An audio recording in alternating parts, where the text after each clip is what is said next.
So back at the Daisy Hill job. So that's the house that we finished about a month ago next door.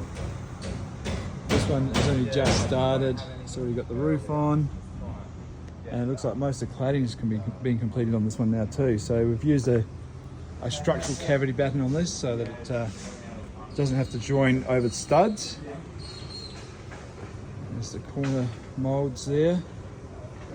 Use the picture framing system as well for the windows. You can see the window flashing up the top there, that just kind of blends in with the actual window frame. And it's got a good combination of different materials. You've got the easy lap at the front, you've got the weatherboard look here, and then the James Hardy Flex. This is the standard product that's in all the quotes.